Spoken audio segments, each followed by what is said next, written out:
This year's defensive tackle class is quite the interesting group. You have guys that are undersized but still kick ass, you have big, hulking behemoths, and you have everything in between. There's a lot of really talented ball players coming out of the draft this year at the defensive tackle spot, and a lot of really fun names to talk about. But before we get into that, please make sure to leave a like down below, as it does help out the channel a ton. Shows your support, shows you care, all that good stuff, and I really do appreciate it. And also make sure to subscribe for more draft content coming your way over the next 2 weeks. Beyond the draft, we're going to be recapping the draft, talking about what picks everybody made, talking about different fits and whatnot.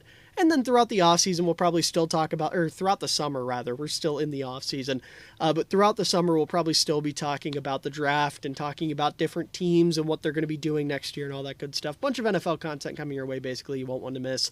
But without further ado, let's go ahead and jump into my top 11 defensive tackles in the 2024 NFL Draft. Starting off here at number 10, we've got McKinley Jackson out of Texas A&M, and I'm going to try to keep this one brief because there's really not a whole lot to talk about with Jackson. He's a pretty straightforward player, and that's not a knock. I'm not saying that is a bad thing. It's just the fact of the matter. He's a nose tackle, right? He is a straight-up nose tackle, 326 pounds, real good anchor, strong player with a great upper body. Specifically his core and his arms are really strong, so when he gets that first initial strike into a blocker, there's a good chance he's going to knock them back a couple inches. Like I said, pretty stout anchor, really good run diagnostics. He's really good at picking up on blocking schemes quickly and penetrating them as needed, so to speak. Just being able to figure out the best way to attack those schemes is what I'm trying to say there. He's an okay tackler. He gets limited with his tackling because of his athleticism. It's kind of hard for him to chase somebody down or anything like that. But when he gets his hands on somebody, it's pretty rare that he's going to let him go by him. He's a relatively explosive short area mover. So like that first step and getting himself into his gap, moving laterally, he's pretty solid at. Now, granted, he's still a nose tackle, so he's not Aaron Donald off the snap, but relative to other nose tackles, he's pretty all right. He can move a little bit better than you'd expect for somebody his size. And something else he has that's a little bit surprising relative to his role and his build is his pass rushing arsenal. He's not, again, you're not going to mistake him for Aaron Donald or anything like that, but he's capable. He's got a nice long arm move, he's got a nice club rip move, and he's got a nice push pull move that he's able to go to and cause a little bit of disruption. He's also able to shoot gaps from time to time, primarily if he can get that, like I said, that first step. It's not perfect, but there are going to be kind of flashes every now and then where he gets off a little bit quicker than he would normally. Consistently, it's okay, like it's passable, but there's going to be that big moment every once in a while where he slips into a gap and he's able to get into the backfield quickly. He's very capable of taking on double teams and almost plays like he likes taking on double teams, which is something I really liked. Now, I'm a little bit more worried about that with him at the next level because of him only being 6'1.5", and he's also a little more top heavy. So taking on double teams against guys that are bigger and stronger could prove to be an issue.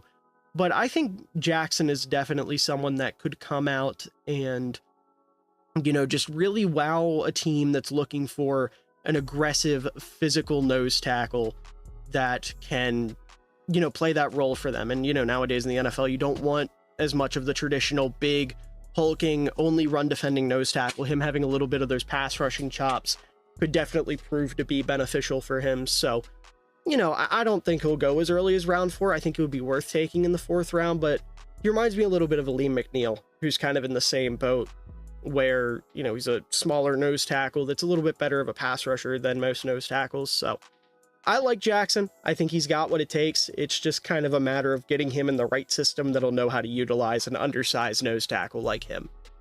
Here at number 9, we have Mason Smith out of LSU, and he's a very interesting case. If you hear people talk about Mason Smith, the name Chris Jones is going to get thrown around from time to time, and I get it. 6'5", 306 pounds, 35-inch arms, pretty athletic. People will get excited over a physical profile like that, and as you should, right? But the problem is with Smith is the consistency. He missed 2022 because he tore his ACL. 2023, he was fine, but you could tell he was still kind of adjusting to life after that injury. I know nowadays we kind of, downplay the effect of a torn ACL, but it's still something that these guys have to work to come back from, and not playing football for as long as it takes to heal a torn ACL. Sometimes it's a little bit of a learning curve. It's a little bit of an adjustment, especially for guys like Smith, who weren't exactly the most refined prior to the injury. Now, if you're like a 4-year NFL veteran, you already know what's up, then it's a different story. But for someone like Smith, who would have torn his ACL during his sophomore year, it's a little tough. And I really think Smith would have benefited from sticking around another year, waiting until after his senior year to commit. But maybe he had someone in his ear telling him that, his athletic ability and his size will get him drafted, and he wants to come out now and get NFL coaching as soon as possible, which I understand completely. If that's the case, like, him coming out early isn't something I'm knocking him for. It's just an opinion I have. I think he definitely could have benefited in terms of his draft stock. He could have benefited, but now he's probably a 3rd round pick just based off the athleticism alone. And instead of being a 1st round talent, he can come out as a 3rd round pick, get a little bit underdrafted, maybe relative to his athletic ability, and end up developing somewhere and look like a big draft steal. You get that extra chip on your shoulder. Maybe he's a guy that thrives under pressure, right? I don't know the guy personally, but coming back from a torn ACL is a lot of pressure. So maybe that in itself is proof that he can do that. But looking at what else he does outside of just being a freak physical specimen, he's got a really intense mentality against the run, which I really liked.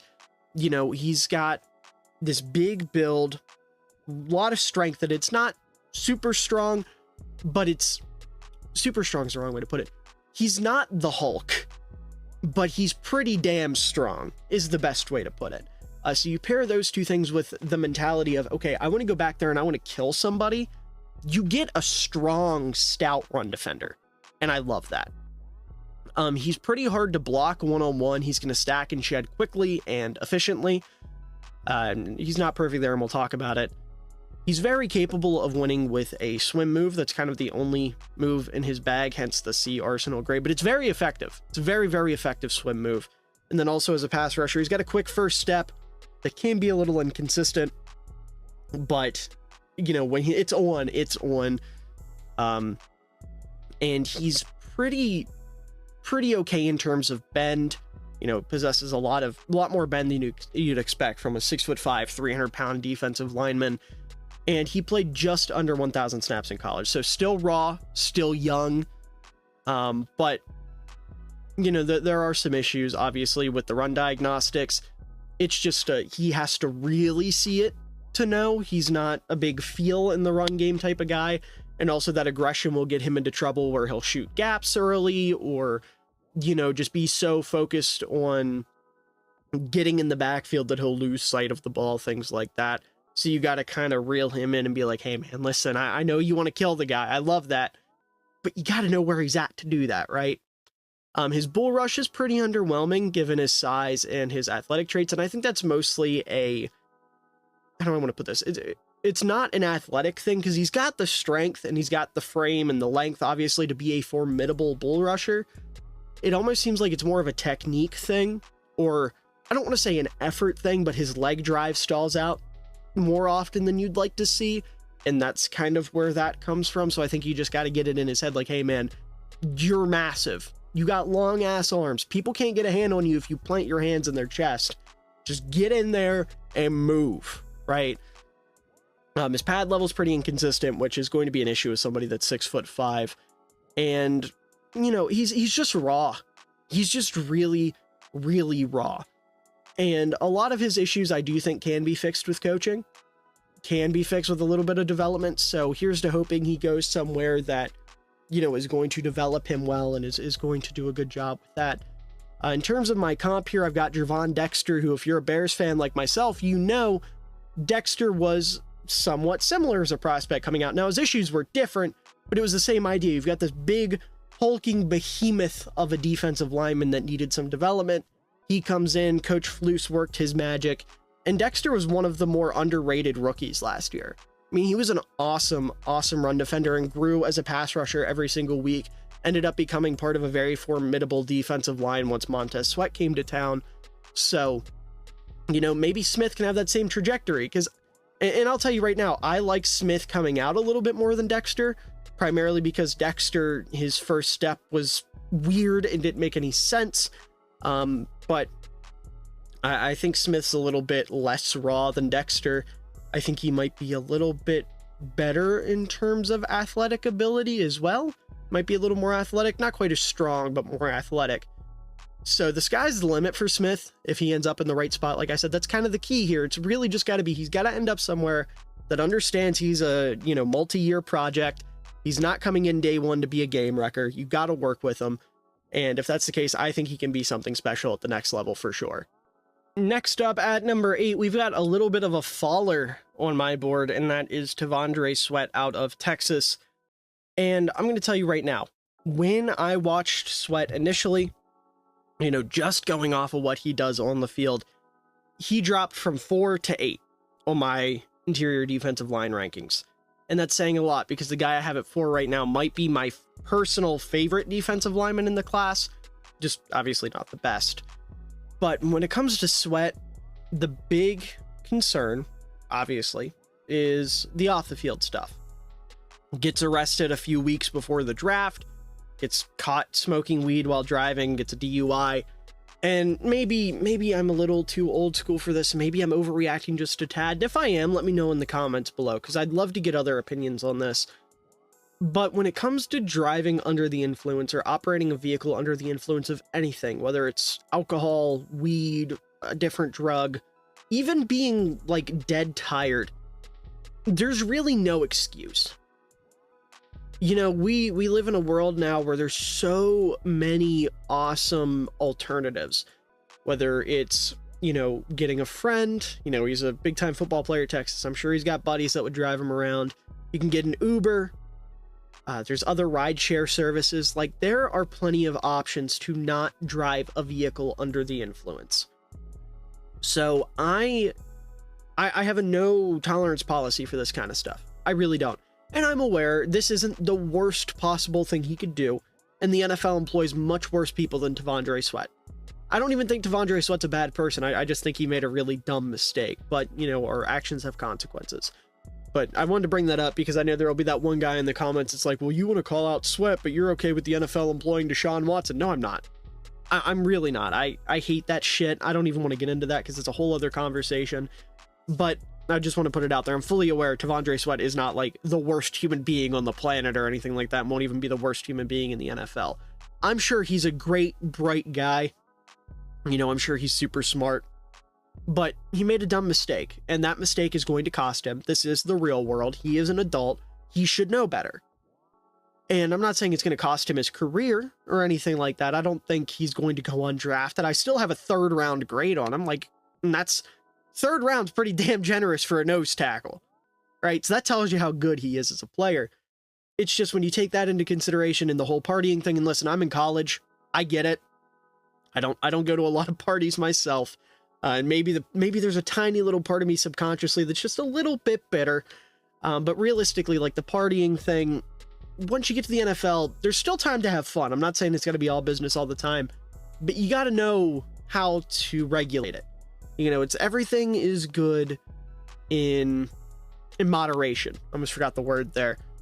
And apparently T'Vondre Sweat's a bit of a party animal, and with the arrest, it's a bit of an issue. But actually talking about him as a player, because we've been here for 3 minutes, and I haven't said a word about what he does other than play nose tackle.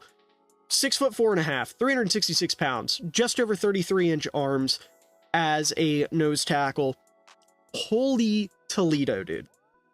This guy is the immovable object. You hear the comparison of the unstoppable force versus the immovable object. They're talking about T'Vondre Sweat. He has some of the best play strength and probably the best anchor I've ever seen in a draft prospect. Granted, I've only been evaluating prospects for like 3 years, so take that with a grain of salt, but still, in my time evaluating, he's got the best anchor I've seen. He's also got pretty surprising burst. His first step is pretty all right. It's a little inconsistent, hence the C+, but there's moments of brilliance, right? And there's different things that can contribute to the inconsistency, so we're just going to hope that he gets that together. He loves taking on double teams. He absolutely absorbs them, and he fights back with heavy hands, strong arms. He's got great eye and gap discipline against the run. He's got really good awareness to locate ball carriers through traffic. His play strength and his stout anchor allow him to two-gap at a very high level. Like I said, he's just so strong and so big that it's so hard to move him. And then as a pass rusher, he's got a little bit something there. He has a better arsenal than you'd expect. Not great and not even as good as like McKinley Jackson's, but he's got one or two moves where you're like, oh, okay, he can do something there. But obviously his go-to is going to be his bull rush, which is a product of all of that strength, that massive frame, and those long arms. He's a legit pocket pusher in that regard. Now, on the negative side, we already talked about the potential character stuff. His get-off's a little inconsistent. He's not much in the way of a super athlete or finesse rusher, but he's a nose tackle. He doesn't have to be. And there's also, I've seen some people question stamina, which I think that's just something that gets brought up with every 350-plus pound defensive lineman. Because at Texas, he was used heavily in a rotation. You know, he wasn't an every down defensive lineman, not for lack of skill, but, you know, that's just the way they played it. They had a bunch of guys they wanted to get on the field. So maybe you can look at Sweat and be like, stamina might be an issue. But there was another defensive lineman that came out of the draft a couple years ago that had that same issue in Jordan Davis, and he's one of the better noses in the league now. So we'll have to see how that pans out. I think if Sweat hits his ceiling, he can be very Vita Vea. You know, he was probably the best nose tackle in the league still to this day. Doesn't get talked about as much anymore, but he's still a star. And I'm going to tell you now, I'm rooting like hell for Sweat. I really am. I want him to make me and anyone else out there dropping him down our boards because he made a mistake look like idiots here in 2-3 years by becoming the next Vita Vea and dominating the league. Just, you know, I really hope he doesn't really try to stick it to me and go to a team in the NFC North. But, you know, I like Sweat a lot as a player. He just has some maturity issues, but I think if he grows up, he can be an absolute stud at the next level. Alrighty, next up at DT7, we've got Leonard Taylor III out of Miami. And this dude is so fun to watch, just because of the pure strength and aggression. Now, I will say he's not fun to watch if you want a productive defensive lineman, but I don't think that's his fault. Right? If you look at the way Miami was using him, first of all, let's talk about what he does right, and then I can tell you why he was used wrong, right? Because you'll have a better idea of what we're talking about. So he's a bit of an explosive athlete, not super explosive, but he's really explosive moving side to side. He can slip and navigate around blockers, slide his way through into the backfield, excuse me. He's good at shooting gaps, things like that. He's got long, strong arms that acts as a forklift against interior linemen, and more specifically, when he gets that first hit, right? That initial strike, that initial punch, whatever you want to call it, when he first gets his hands on a blocker, he's got like a Rock'em Sock'em robot feel to him. Like last year for the 2022 NFL draft, or I guess the 2023 NFL draft following the 2022 season, you know how it goes. I did fictional comps for all of the players that I watched, and that ended up being really draining, so I didn't go with it this year. I still might, after the draft, you know, put out a couple just for my favorites. But if I were doing that this year, Leonard Taylor, I would have absolutely called him a Rock'em Sock'em robot. Because when he gets that initial strike to him, it's swift, it's strong, it's accurate. You really do feel like after the offensive lineman gets hit, his head should pop up with a spring attached to it. Like it's so funny. Like I had myself cracking up laughing once I made that connection. Because I was like, this is so familiar. You know, this is such like, you know, I was thinking maybe he reminded me of a specific player in that way, and maybe there is a player that I'm not thinking of that does play that way, and if there is, let me know down in the comments below. But he just loves hitting people. You know, I think if he wasn't going the football route, he'd have a career in boxing, if he really wanted to. But outside of that, he's got pretty good eye and gap discipline against the run. Not perfect, but pretty damn good. He has a great understanding of angles and how to either cut them off or, you know, jolt through and attack them. As a pass rusher, he has a relatively quick first step. It can be a little inconsistent, which seems to be a trend. But when it's on, he is able to generate speed and power at a pretty high rate, giving him a damn solid bull rush. He flashes a pretty okay rip move. Not perfect, but he's definitely working. You can definitely see flashes of something there. And he's declaring as a true junior. So he's still pretty young. He's still a moldable player. But the problem was at Miami, they used him pretty much as like a stunt specialist, and they rotated him constantly. They had a bunch of guys they were trying to get on the field, which, hey, I'm not going to knock a team for having a big rotation, but when you have a big rotation and you have this guy who is at his best when he's able to just get his hands on somebody and move them, like his ability to shed blocks is pretty good. I forgot to mention that, but you can see it on the screen.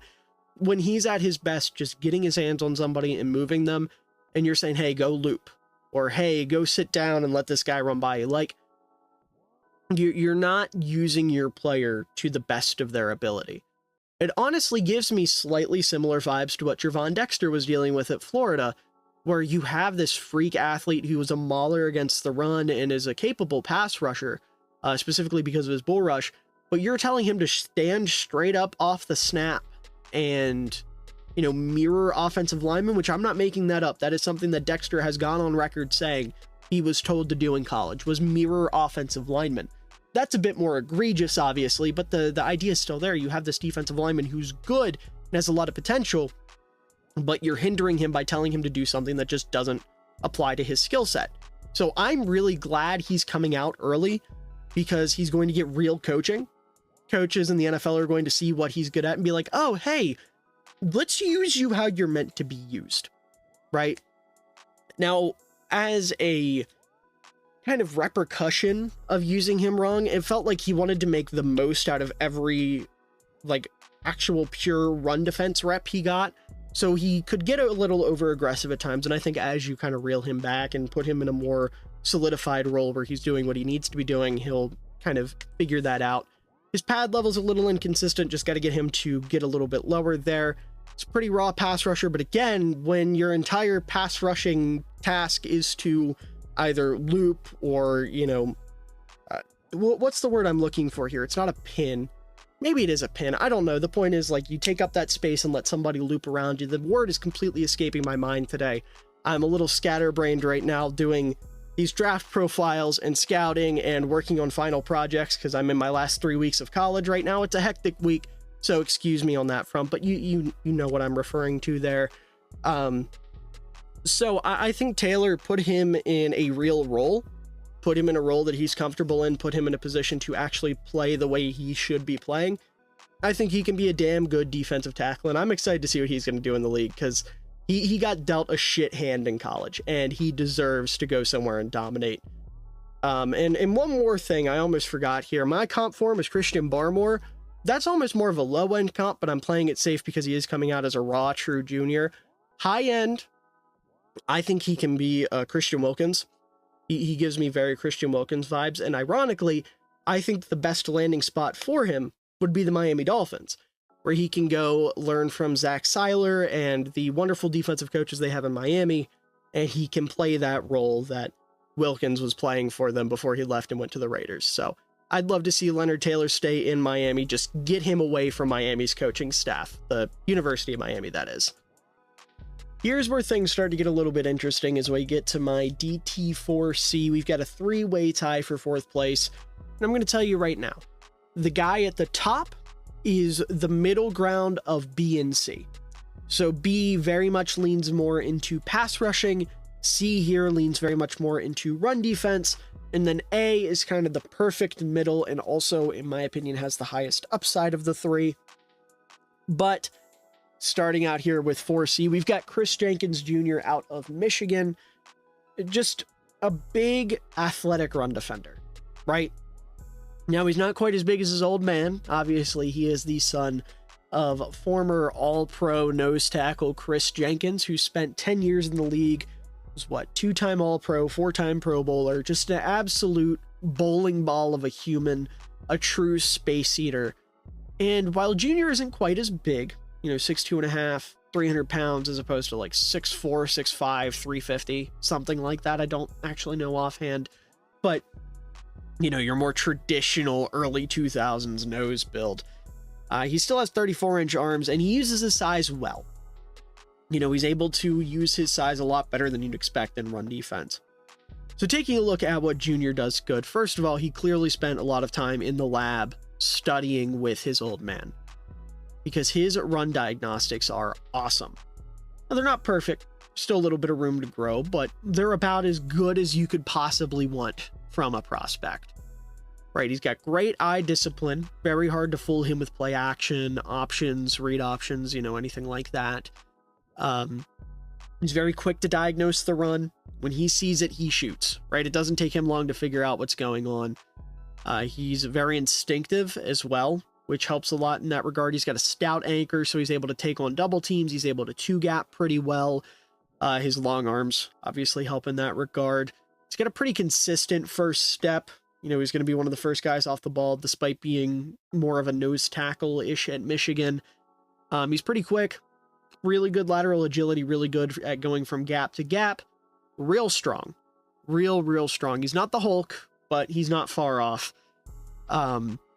He's able to use that strength and quick feet to stack and shed pretty quickly. Also pairs with his rather strong hands. And as a pass rusher, there's a little bit of finesse there. It's not consistent, but there were flashes of a spin move and a swim move that he could win with from time to time. So definitely, worth thinking about the potential projection there. He's just a really stout run defender. That's what you're getting in Kris Jenkins day one. On the flip side of things, though, he's not much of a pass rusher right now. He didn't really do anything in terms of pass rushing at Michigan. So whatever he's going to be at the next level as a pass rusher is a total projection. He's not good at counters. He's not good at stringing moves together. And like I said, the only moves he really has other than a bull rush that isn't great. There's not a whole lot there going on in terms of his arsenal. So let's go ahead and talk about that bull rush. He's another guy, much like Mason Smith, that underwhelmed me, because you think this dude has good get off, 34-inch arms, stout frame. He's going to be able to push the pocket, and he just doesn't as well as you'd expect. And I think part of that is his initial strikes, while his hands are pretty heavy, there's not a lot of pop. He's not pushing you back with his strikes. You're going to, I would assume anyways, I haven't tried to block Kris Jenkins, but I would assume you're going to feel him hit you, but it's not going to jar you back and it's not going to do much to you. It's just going to be like a, ooh, that type of thing. And the other issue with his leg drive, or with the other issue with his bull rush, is his leg drive. I kind of spoiled myself there, but basically as soon as he fires off the ball, his legs stall out. He's not somebody who keeps his legs going much, which is unfortunate, because with how strong his anchor is, I'm sure if he drove his legs, he could be one hell of a pocket pusher. So at the next level, it's just kind of letting him defend the run early on and then trying to figure out how he projects as a pass rusher. I've got him comped to Grover Stewart right now. Obviously, Grover Stewart, one of the better noses in the league. Very important part of the Colts defense. Just a stout run defender who's super smart, good anchor type of guy. Now, I think at worst, he'll be a Grover Stewart type of player. Well, at worst, Grover Stewart type of player is being really generous. At worst, he's going to be a damn solid space eater, a damn solid nose tackle. At best, he could be Grover Stewart with pass rushing chops, if you can get that figured out. And that is a terrifying thought. So I think the sky is pretty high for Kris Jenkins. The sky's pretty high. Yeah. No, the sky is the limit. The potential is pretty high for Kris Jenkins. There we go. There's that scatterbrain coming back again. But you get the point. He's damn good. A lot of potential there. I'm sure he's making his dad pretty damn proud. Moving up to my DT4B, we've got Michael Hall Jr. out of Ohio State. And this is an interesting one. Very much a projection. But there's an argument to be made that Michael Hall Jr. is the best pass rushing defensive tackle in this class. I wouldn't make that argument. I think the guy I have at number 2, spoiler alert, is a little bit better. But Hall's an incredible pass rusher. I mean, he's got a wicked swim move that he wins with pretty often. He's got the production to back it up. He's got a pretty good arsenal of pass rushing moves for a defensive lineman. He's an awesome pass rusher. Great get off, lightning quick athlete, super fast in terms of straight line speed and being able to fire into the backfield. Great lateral agility to slip through gaps, great job accelerating, all that good stuff. He's going to be an incredible pass rusher no matter what. The projection with Hall is the run defense, and more specifically, how he's going to handle run defense being super undersized. Now, I have him listed at 295 here. That's kind of projecting. Realistically, he played in the 280s, and obviously you hear a 6'2", 280-pound defensive tackle. You don't want that, right? Nobody wants that. But the problem is at Ohio State, the way they run their defense, they like their defensive linemen to play undersized because they don't have them doing a lot of space eating. They don't have them, they want aggressive pass rushers in the position that Hall was playing. A guy like Draymond Jones, who also played at Ohio State, right? So they had him playing in the 280s, and Hall has been working his ass off all offseason to bulk up. In fact, he tested at, I think, 292. So 295, again, is a little bit of a projection, but if he can get into like the high 290s or, the low 300s, a lot of my issues with him start to go away.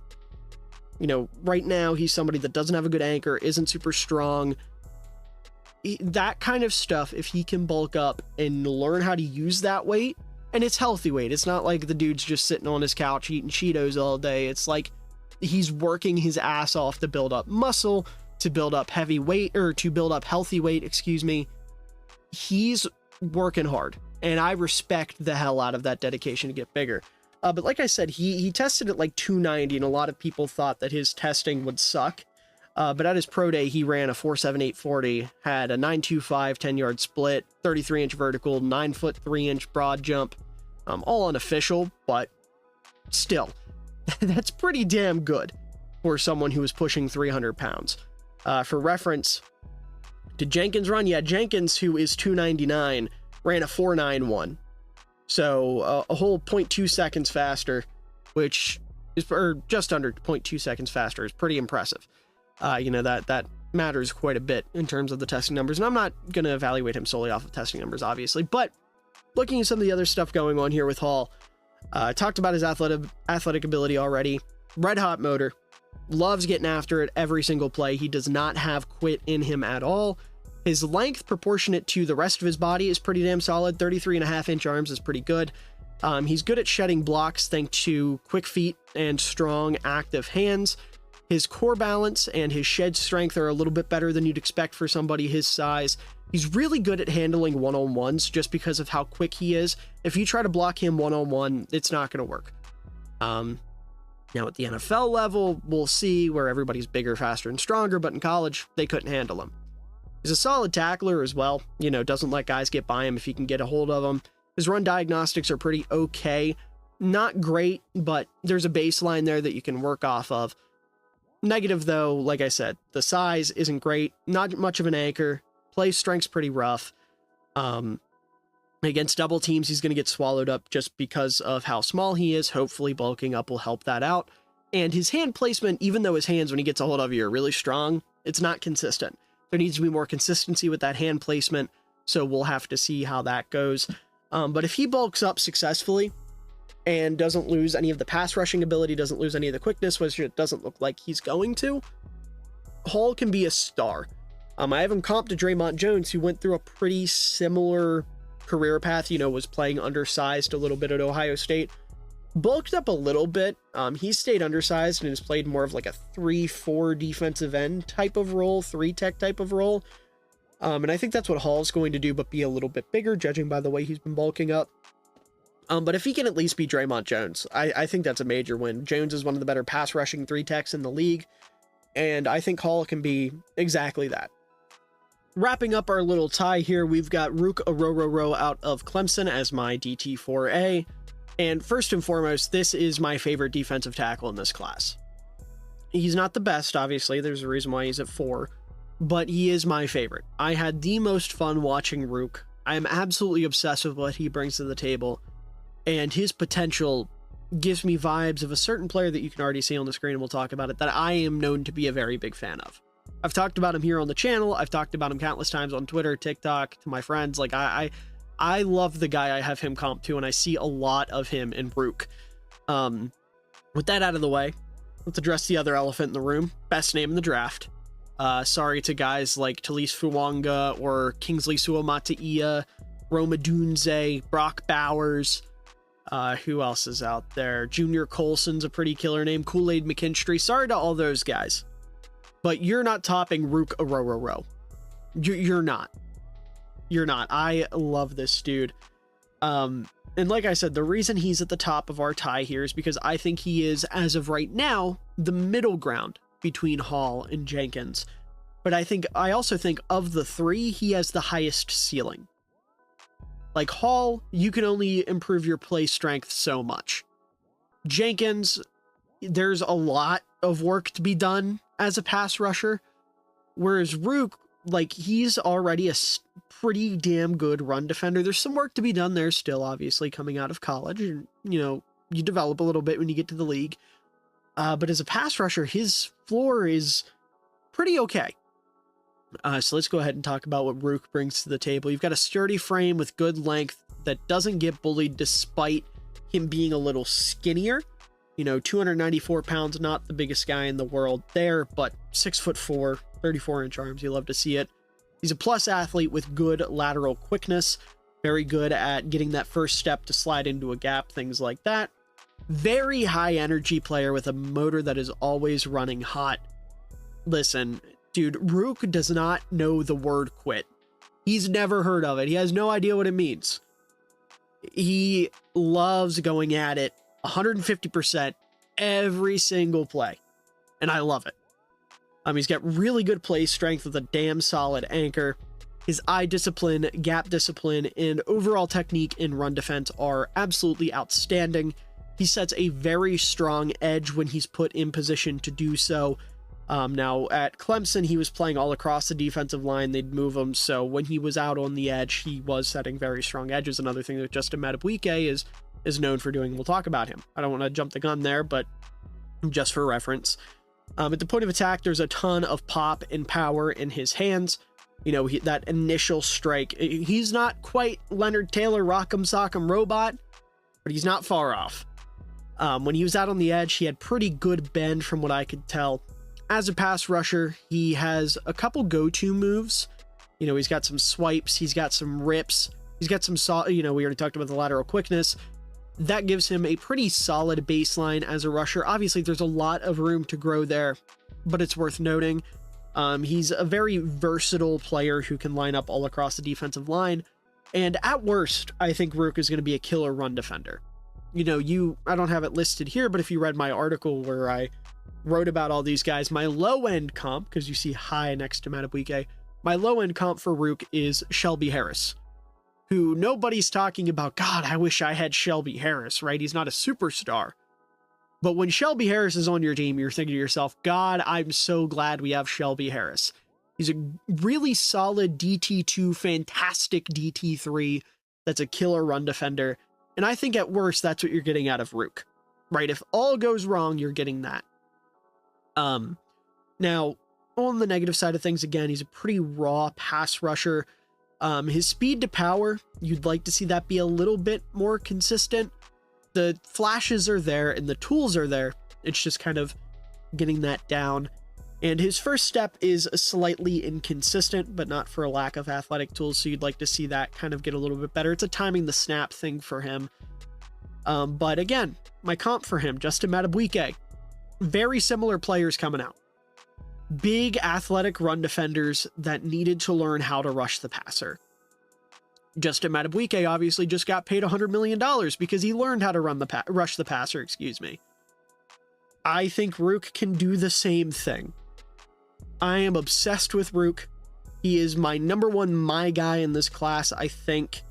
As of right now, from what I've watched, other than Caleb Williams, obviously, as a Bears fan, he's going to be my quarterback, but outside of guys that I know aren't a lock to go to the Bears, I think Rook's my number one. I love the guy. I think he's going to be an absolute stud. Just got to get that pass rush figured out. Coming in at number 3, we have somebody who may be a bit of a surprise to some people, and that's Darius Robinson out of Mizzou.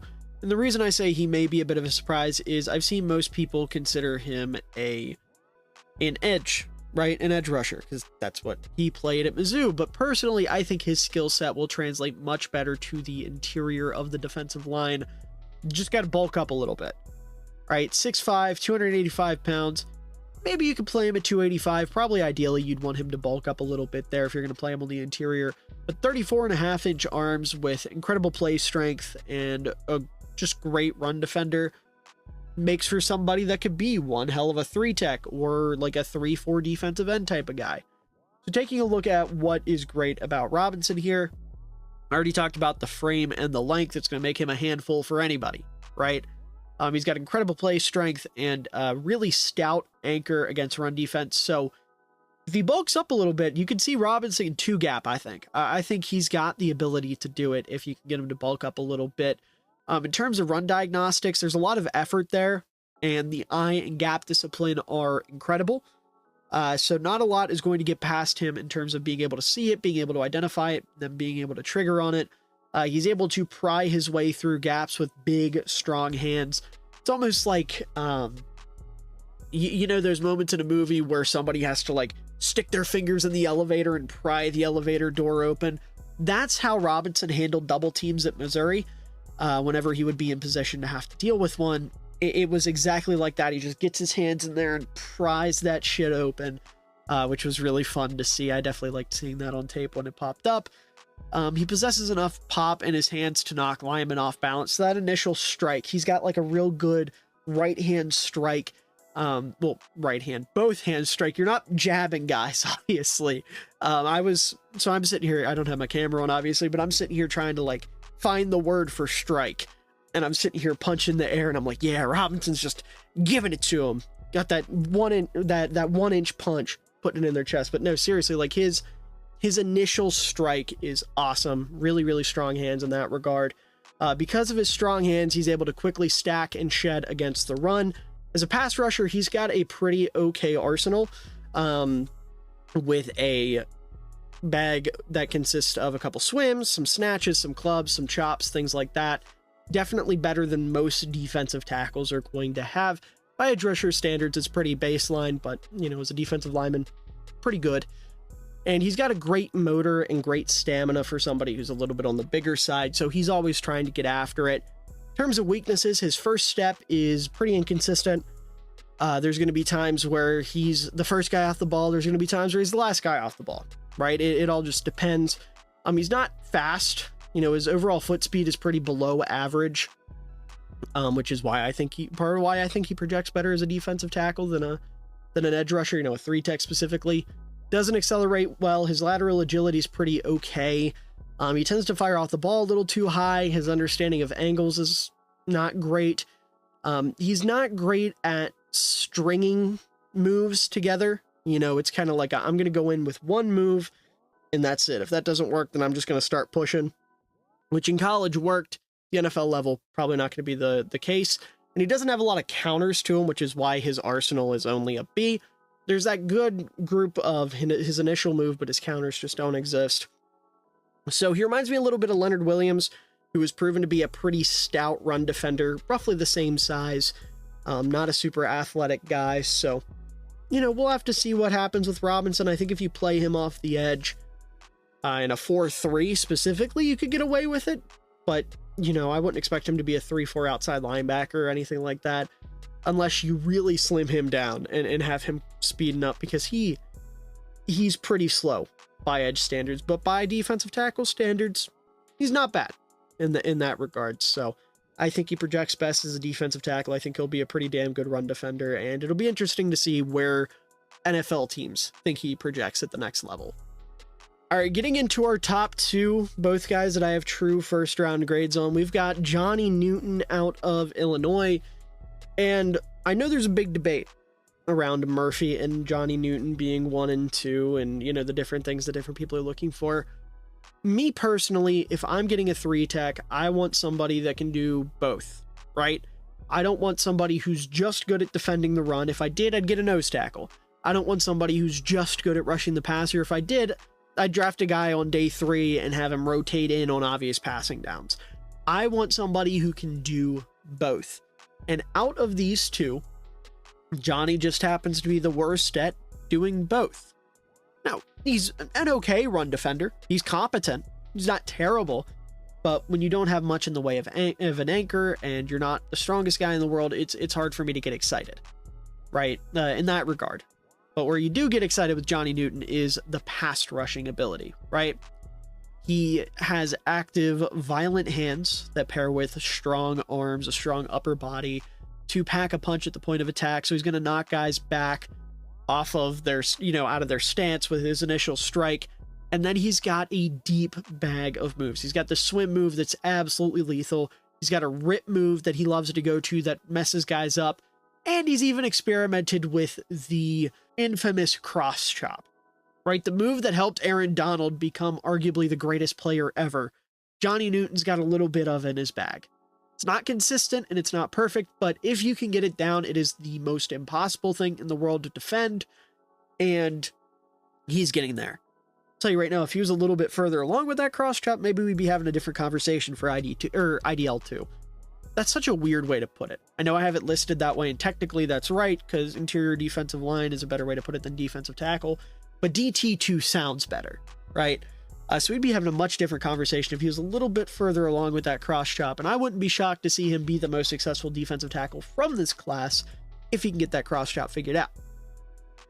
But as a run defender, he's able to slip off blocks, and he has good enough discipline to find his way into the backfield and, see what's going on. He's not somebody that's going to sniff out the run as soon as the ball is snapped. He's not somebody that seems like he's spending a lot of time working out blocking techniques and things like that. Newton just takes me as someone who's a little bit more of a passive run defender, and that's not even a bad thing.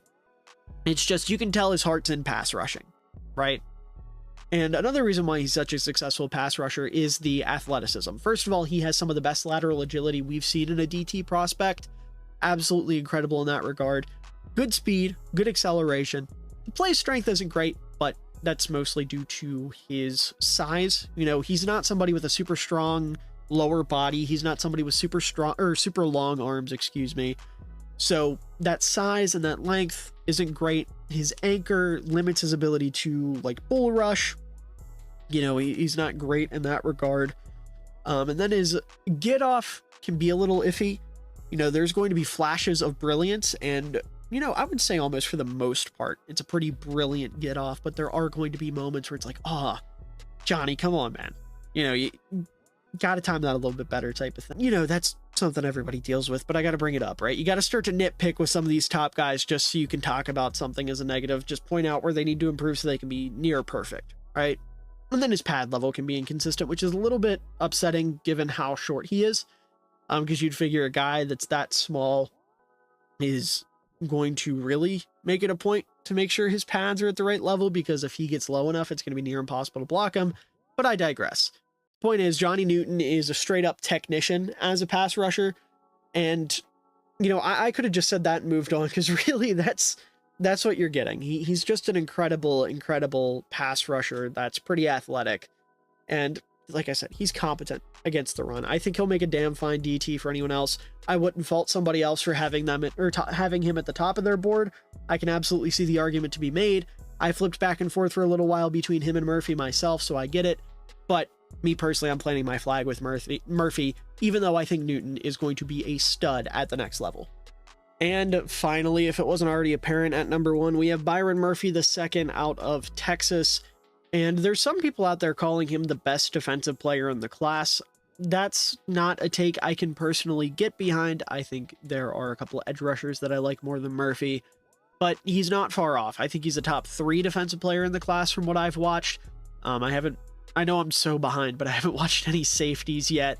I'm going to have to cram them in over the next couple days, but out of the D tackles, edge rushers, linebackers, corners, whatever, I've watched, Murphy, as of right now, is the 3rd highest defensive lineman, 3rd highest defensive player on my board behind Laiatu Latu and Jared Verse.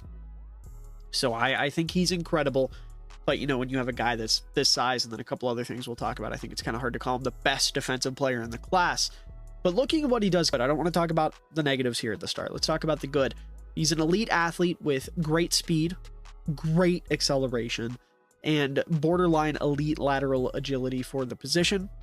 He's a super energetic player with a red hot motor, loves getting after it, loves getting at quarterbacks, loves getting at running backs, whoever. There's a lot of really energetic defensive tackles in this class, which was really fun to watch. It made me really happy to see, but Murphy's one of the more energetic guys. Given his height, being only 6'1.5", he uses that built-in leverage to his advantage. He's got that natural leverage. He's able to get lower than most guys. His play strength is pretty damn good. I have written down that it borders on elite. Maybe that's a little generous, but it's great. It's damn good.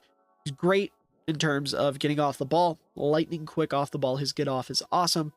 He's quick to diagnose and attack and run defense. His quick feet and good shed strength that result in easy wins in run defense, He has a surprisingly stout anchor for somebody his size. It's not perfect, but it's better than someone you'd expect for someone who's only 6'1.5", 297 pounds. And when his anchor starts to give out, he's got this incredible dead leg technique to serve as a little bit of extra ammo. Goodness, I really cannot talk today. Some extra ammo against double teams. And that worked really well at the collegiate level. But when you get to the NFL, like I've said over and over in this video, everybody's bigger, faster, and stronger. I don't know if that'll work quite as well, which is something I'm a little concerned about. That's why his anchor and his block shed are a little bit lower than maybe I'm hyping them up to be, is because I'm trying to get that middle ground between how great they were in college and trying to project where they're going to be in the NFL. Because when you have a guy that's this small at this position, there are a couple concerns that I have in that regard. He's able to convert speed into power at a pretty high rate. He's a great power rusher. Most of that's just a bull rush. He's also got a really lethal rip move. And honestly, with how small he is, it borders on unblockable because it's really hard to get your hands on him when he's that low to the ground. Now, in terms of weaknesses, he had a pretty high missed tackle rate, which was 20% of his tackles in 2023 were missed. He's going to lack the size to consistently two-gap at the next level, but I don't think he's somebody you're going to be asking to two-gap a whole lot to begin with. He's got this unhinged demeanor that is going to hinder his precision at times, which is why his diagnostics are a little bit more towards the middle of the pack, because he's going to fly through that line. He's going to fly into the backfield, but sometimes he'll shoot the wrong gap, or sometimes he'll get back there too quickly and the running back will be able to quickly re-divert, like things like that. And then he could be a little bit quicker to dip into using his counters if we want to get really nitpicky. But I think Murphy's awesome. I think he's going to be a damn good defensive lineman at the next level. I've got him comped to Grady Jarrett, who has been an awesome defensive tackle for about a decade now. So I like Murphy a good bit. I can tell you right now, as a Bears fan, if we were to trade down, I would be ecstatic to get Murphy. And honestly, I wouldn't hate considering Murphy at 9 either. So we'll have to see how that goes. But I think he's awesome. He's just a little bit more of a projection given his size, but I think he's got the tools and the appropriate mentality, especially, to kind of make up for that lack of size. One of my favorite edge rushers last year was Nolan Smith. He was a little guy. So I'm a firm believer that it's not always about the size of the dog in the fight. Sometimes it's about the size of the fight in the dog. And there is no lack of fight. There is no quit in Byron Murphy II.